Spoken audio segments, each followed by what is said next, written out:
Of Batman v Superman, the first step into the long line of DC movies that are coming our way, I'd like to break down the top 5 things that were wrong with Batman v Superman, and we'll go ahead and get right into it.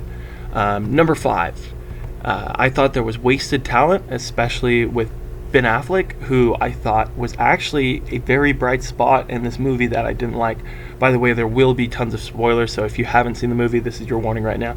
But anyway, Ben Affleck is a really good established actor, and honestly, I think they're going to give him the reins in his own Batman movie pretty soon, because he's an established director. He can act. He's done a really great job in this movie, so can't wait to see that. Henry Cavill, or Cavill, however you want to pronounce it, I thought he was an up-and-coming actor, but he's just given such a lifeless performance to do, and I really want to root for the guy because I actually did like Man of Steel, but there's nothing there. And Amy Adams, I've seen her do better before, and Lawrence Fishburne, what are you doing? Jeremy Irons was kind of a wasted talent, but yeah, just a bunch of talent that was wasted. And we'll get to a certain person that I know you guys are talking about. Moving on to number 4. The characterization of Batman and Superman was a little off. I'm actually fine with the Batman that shoots guns, kills people, all that stuff, as long as you establish in your movie why that is. For instance, if after Batman brands someone or after he kills someone, Alfred, just quips to him real quick, like, "Oh, you didn't used to do this, Bruce," and he says, "They made me do it. They changed me." And he mentions the Robin's names, like it's because of him, like it's because Dick or something like that, just to establish that there's something in the past that we haven't seen yet, but we will be seeing later, and I'll hint at that later. But then Superman, the very beginning scene, he's seen killing a terrorist and just bringing him through this wall, and he could have easily just grabbed the gun, smushed it, something like that. Maybe he shoots him and the bullet just bounces off Superman, who knows, but he shouldn't have done that. Superman's supposed to represent justice and not like Batman, because what's so great is that you have Batman who's doing all these bad things because he has to now, because that's the only way he can establish himself, and he's just turned that way, like the crime has finally gotten to him, and then Superman stands for justice, not like this one. And again, you can have these characters, but you have to establish that. And then we get to Jesse Eisenberg, and I know everyone really didn't like this performance, but honestly, I didn't mind it. I thought he was kind of the second best actor in this movie. I know that's not saying much, but I thought he did an okay job. I mean, I think the script they gave him kind of limited him. Don't get me wrong, I don't approve this Lex Luthor, but I mean, for a Riddler, I'd kind of like that, because there were certain lines that he said, and if this movie was good, I would have really enjoyed. But the problem is, this Lex Luthor that could be president, could rule the world, that he's supposed to be so suave that he does all these evil things, but we're all like, Lex, you're at it again, silly guy. But we won't be getting that, unless maybe Jesse Eisenberg is just Lex Luthor Jr., and we will get the father soon. Anyway, moving on to number 3. You call the movie Batman v Superman, and then the fight doesn't last very long. One thing that's so great about The Dark Knight Returns is that there's this build-up between these characters, and there's an establishment from the past and stuff like that, and Batman wants to kill Superman. Superman doesn't really want to kill Batman. And that's what they really should have done in this. They should have made it to where Ben Affleck is out to get Superman, but he just, Superman's like, whoa, I don't want to kill you or anything. He's basically holding back, but Batman's coming at him with everything he's got.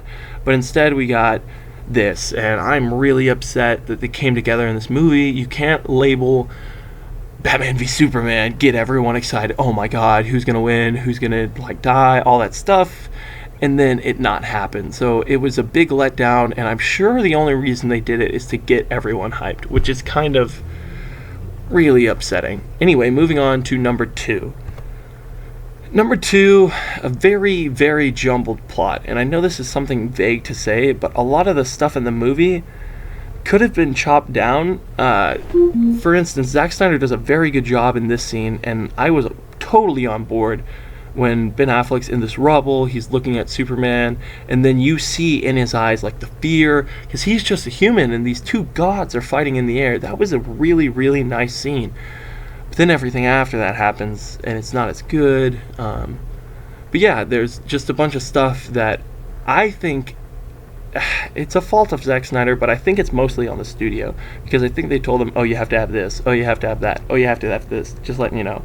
So then we get to all these things that they throw in: Man-Bat, the Flashpoint Paradox, and a couple other things that are coming in the future, like Darkseid. I don't know if it's Darkseid or Darkseid, but regardless, they throw that, like they throw hints at that in there, and then they throw hints of the Red Hood in there. But you gotta wait to do that. You gotta wait to do Red Hood in your standalone movie. Man-Bat also in a standalone movie. Wait to do Flashpoint Paradox a lot down the line. And Darkseid probably is your end goal. So I get maybe hints at that, but doing all those dream sequences kind of felt out of place. And I feel like, I don't know, maybe this is just me because I know these comics and everything. I felt like they were just forced in there. Like the studio saying, see, we know comics, we know things you like. And I've talked to a lot of people that don't know comics, and they actually like those parts, which I'm kind of confused about.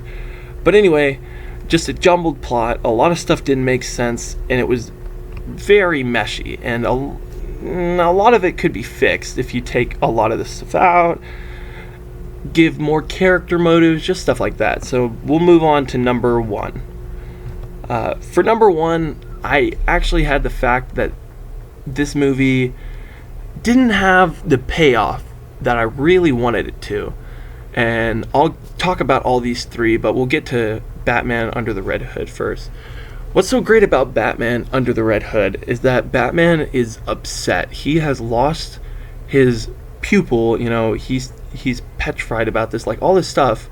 And maybe you show that in a Batman movie before, and then you have that established, and then when he sees Superman doing this, he's like, I can't let these good innocent people die like I did Robin, or something like that. That would be really, really cool to do.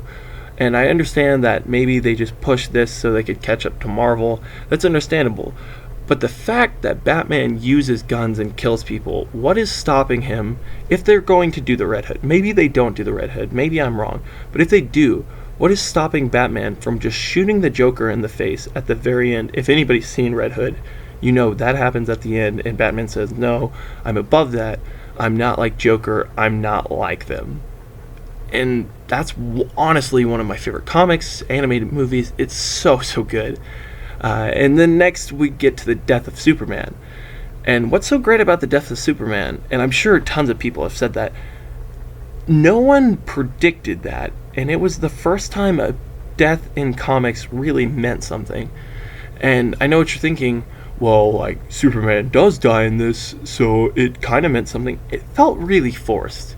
And the fact that it was Doomsday that killed him was, like, I get that they're homaging to the comics, but it's such a jumbled mess that you're like, why are you throwing this in here now? But yeah, if maybe Doomsday comes down the line in the next Superman 2 movie, and you kill Superman in the beginning with Doomsday, and then Batman, all these Justice League characters have to figure out what to do, that would be great. Like, that would be a grand thing to do. But again, the payoff isn't there for the death of Superman in this movie.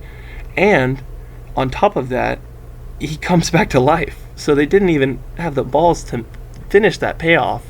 Anyway, moving on to The Dark Knight Returns, which I'm sure everybody knows about. It's an awesome comic. If you haven't seen it, please check it out. It's amazing. But what's so great about that, again, established characters. You have Batman going at Superman. Superman's kind of holding back because Batman's an old friend of his, but Batman's tired. He's old. He's a little angry at the world, so he comes at Superman with all he has. That is one of the best done comic books, and I know a ton of people say that. And then you get this to kind of be that image of the comic book in the movie form, which, whatever, I guess. I don't know. There's just a lot of stuff with this movie that I had problems with, and I will be making a video soon on how to fix both Man of Steel and Batman v Superman. So look out for those. Signing out. Bye.